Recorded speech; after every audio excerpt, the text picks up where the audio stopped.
Why, hello, folks! Today we're gonna check out the new Prex card for Nezha. It's just been released, so we can learn some more Nezha lore. And if you stick around for the end, I'll also show you the location of the associated Prex card for Nezha. And as always with these Prex cards, in order to be able to find it, you have to have first mastered this Warframe. Either the normal one or the Prime version. It doesn't matter which one. Don't have to still have it in your collection, but you have to have owned it and mastered it. We are, of course, always open. Donations appreciated. So let's find out the backstory for Nezha, everyone's favorite boy. Nezha, the mercurial firemonger, the clarion of hope. However foul the decadent excesses of the Orokin Empire, the aftermath of its collapse was arguably worse. But the darkest times often give rise to the brightest legends. We've seen that happen often, haven't we? Tales of a being called Nezha predate the Orokin fall. They speak of a swift warrior who leaves trails of fire, summoning barbed spears from the very earth. But it is during a time of unsurpassed brutality, at a moment of wanton slaughter, that this most blazingly improbable of Warframes first proves to be more than a myth. Well, obviously he has to predate the fall of the Orokin, because they created the Warframes. There are no new Warframes created after the fall of the Orokin Empire. Or, hey, that would be something, right, if they ever introduced that. Oh, it's like, it's a new Warframe made by someone else, I guess. But it wasn't famous until after the fall of the Orokin Empire. This blade, a tongue of exquisite flame in cold metal, it was unearthed by a poor farmer of Reshantur as he followed his hulking plough beasts across fields he would never own. Another might have bravely kept the dagger, but records suggest he handed it into his overseer on the spot, a half cup of rice his princely reward. With no dax to keep the peace, and no parvus granum to hold the corpus board together, bloody land grabs were routine. The fertile fields of Reshantur changed hands many times. With each hostile takeover, slain workers became fertilizer for the next yield of crops, tended by the survivors. And so it went. This created what you might call a staffing problem. If all the surviving adults are working the fields, then who is left to defend them? So this is interesting because I don't know what the Ting Dagger is. Is this like a weapon that exists in game? I don't think so. Is it a weapon that's gonna exist in game? It might be a weapon skin, right? Oh, it might be a skin. Children, that's who. This dismal little relic was once part of a Sayandana, shall we say. Though not of Orokin make, clearly.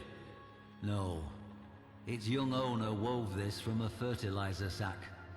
There were many such capes found at the site, enough for an army. Mowers were expensive, you see. Children, they were cheap and plentiful. It made good business sense to arm them.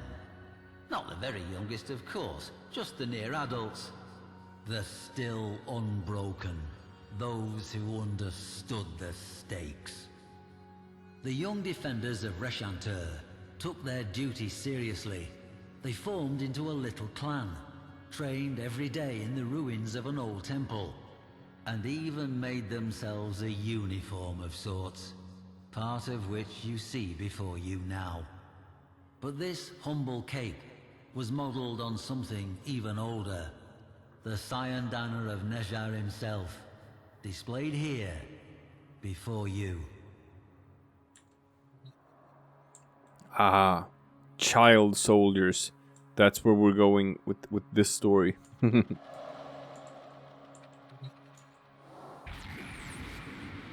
This chakram was found in the ruins of the Reshantur temple, along with fragments of stories scrawled on slates in an immature hand, and oaths of dedication to a figure of legend. It seems the child soldiers of Reshantur took courage from the tales of Nezha, adopting him as patron and protector. Their scratchings evince a firm belief that Nezha would bless them with victory should they fight without fear, and abandon them should they ever fear. So, they swore they would defend the fields to the last drop of their blood. Clever manipulation. I wonder who put that idea into their heads. At any rate, they accepted it on faith. At least, until the massacre of Reshantur.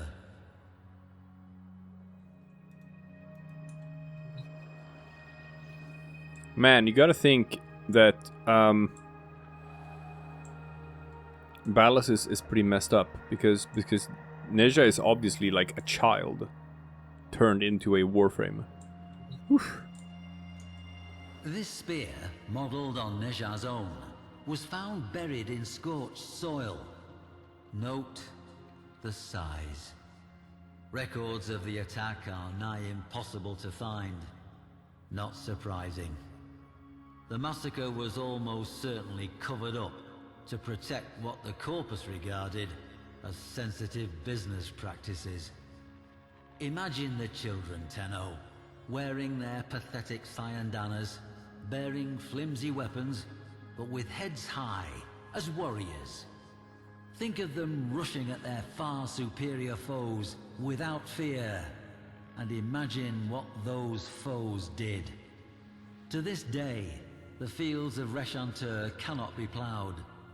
The blades of ploughs are dented and destroyed by an earth that, still, remains thickly seeded with shot and shells and the cold brass teeth of war.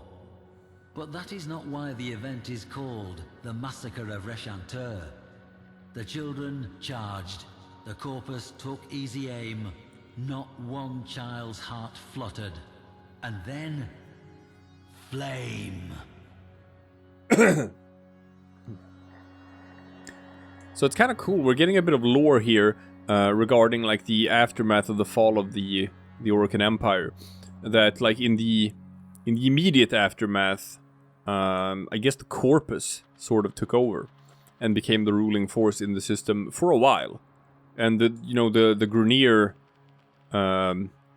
invasions and quest for conquest or whatever came a bit later, I guess, because it took a while for them to bolster their numbers. So when the Orokin fell, and then Parvus Granum got swallowed up into the Granum Void, the Corpus board of directors basically just became slave owners for the system. The Corpus surveyor, Yena Zasperin, says she found a solitary child wearing this helmet in the midst of a charnel field of remains. But they were the remains of Corpus troops, some dismembered, some impaled, all burned. Nezha did it, the boy said calmly.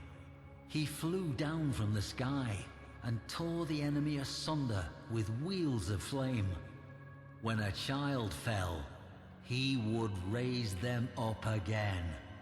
Nezha moved quick as a scimitar, and the earth burned where his feet touched.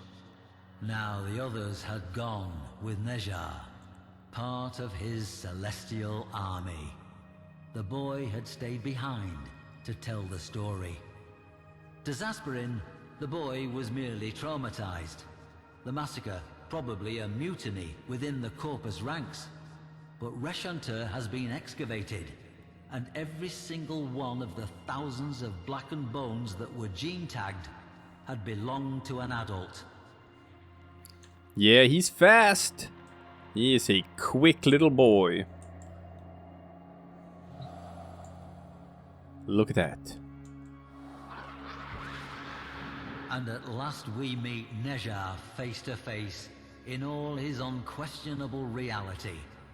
Did this Warframe model itself on the myths to take on the mantle of a mythic hero, or were the myths left in the Warframe's wake, a blazing trail to light the way? History will always be some manner of educated guesswork, and occasionally one of faith. Perhaps in some deeper stratum, we will find the lost children of Reshantur, sad little clusters of bones, not saved at all. But I have faith we will not. I leave you with this. Why do you suppose it was the child soldiers that Nezha chose to protect? Any war has its innocent casualties, but these seem to have called to him. What could a Warframe, a lethal specialist warrior, possibly have in common with a child? That riddle, I fear, must remain a riddle. It's not that much of a riddle. I wonder if it has something to do with the operator. Maybe. Maybe, just maybe. Anyway. Now, it's time for what you all have been waiting for, which is the location of the Prex card.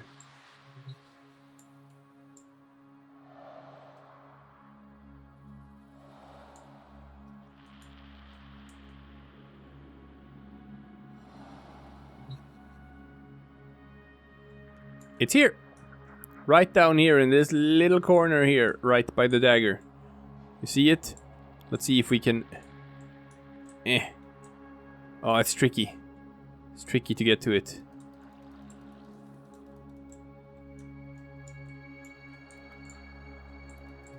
Ah, there we go.